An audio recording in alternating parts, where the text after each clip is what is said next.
ফলে বাংলাদেশের 18 কোটি মানুষ, 35 কোটি হাত এবং বাংলাদেশ সশস্ত্র বাহিনী অত্যন্ত শক্তিশালী সশস্ত্র বাহিনী।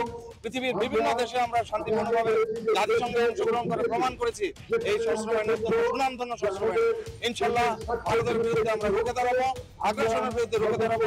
এদেশের স্বাধীনতা সার্বভৌমত্ব আমরা জীবনের বিনিময়ে রক্ষা করবো এবং এই অর্জিত স্বাধীনতাকে কোনো আগ্রাসী সৈন্য দ্বারা আমরা প্রতিহত দেব না।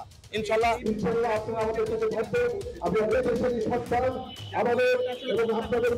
এই মুহূর্তে জাতীয় ভোটের সবচেয়ে বেশি গুরুত্বপূর্ণ, কারণ আমরা দ্বিতীয় স্বাধীনতা অর্জন করেছি। আমাদের আপামর ছাত্র জনতা, বিশেষ করে আমরা 2000-এর বেশি মানুষ প্রাণ দিয়েছে।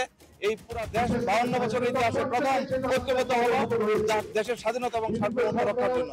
ইনশাল্লাহ এই স্বাধীনতা সার্বভৌমত্ব আমরা রক্ষা করবো আমাদের জীবনের প্রাণের বিনিময়ে। Tareq Siddiqui, he is the most criminal এই আর্মিতে। আমার বিশ্বাস তাদের অনেককেই আমি আজকে দেখছি সামনের সারিতে বড় পতাকা নিয়ে আসছে। এটা দুঃখজনক, এর থেকে পরিত্রাণ পাওয়া দরকার আমি মনে করি।